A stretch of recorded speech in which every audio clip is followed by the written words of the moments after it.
baştan başlayabiliriz abi. Ben uzman doktor Hüseyin Atvan, Siirt Eğitim ve Araştırma Hastanesi'nde çocuk sağlık ve hastalıkları uzmanı olarak görev yapmaktayım. Ayın 14'ü yaklaşık 2 gün önce saat 23:40 civarında misafirim vardı. Onu Yeni Mahalle Camisi o tarafta bırakmaya çalışırken cüzdanımı düşürmüşüm. Sonrasını ben eve gittim. Eve gittikten sonra cüzdanım olmadığını fark ettim. Kartlarımı bir an önce iptal etmeye çalıştım.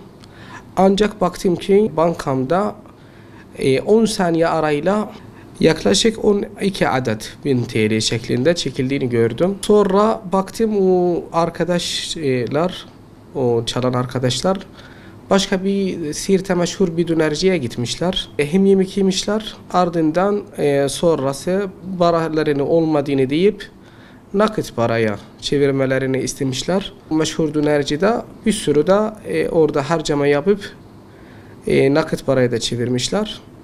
O olayı fark ettikten sonra emniyete başvurdum. Sağ olsunlar, ilgilendiler. Ancak olaya bugün ayın 16'sı akşamında 2 gün geçmesine rağmen ve o dönerci olan yerinde kamerası ve videoları olduğu halde hala herhangi bir sonuca varılamadı.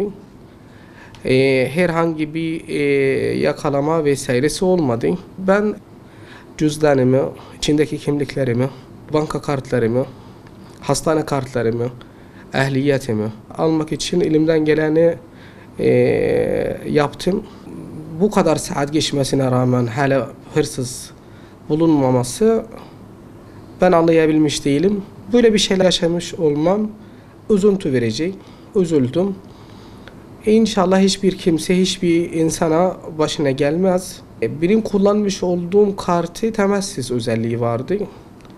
Ben de buradan uyarmak isterim. Bu türlü kartlar bir günlük yaklaşık 10.000 TL kadar para çekilebiliyor. Her seferinde 1000-1500 civarında şifresiz işlem yapılabilir.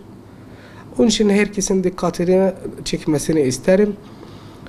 Benim başıma geldi, başka bir insan başına gelmesin. 24 saat içerisinde en az 10 defa yapabilir, çekebilir. Ertesi günde yani saat 24 geçtikten sonra tekrardan aynı kotaya verilir. Onun için bir sürü kartlar düşünüldüğü zamanda çok ciddi zararlara neden olabilir. Onun için herkesin normal şifreli kredi kartını kullanmasını tavsiye ederim. Kredi kartı bulup da sonra bu kartı nakite çevrilme istenildiği zaman da esnafımızda daha dikkatli olmalarını gerekiyor. Çünkü bu yapılan suçtur. Bu kişinin bu kartın sahibi olmama ihtimali var.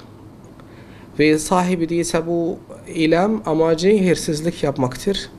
Onun için bu konularla dikkat edilirse bu türlü olaylar azaltmış görürüz. Siirt'te neredeyse her yerinde, her sokağında kameraları var. Ancak bu olay birkaç gün geçmesine rağmen hala aydınlatabilmiş değilim. Hala bir sonuca varabilmiş değil. Benim devletimden istediğim bu hırsızların bir an önceden bulunması, gereken cezaların alması ve benim mağduriyetlerim giderilmesi, işime aksatılması neden oldu. Ve ben tekrardan kredi kartlarımı sil baştan çıkartmak zorunda kaldım.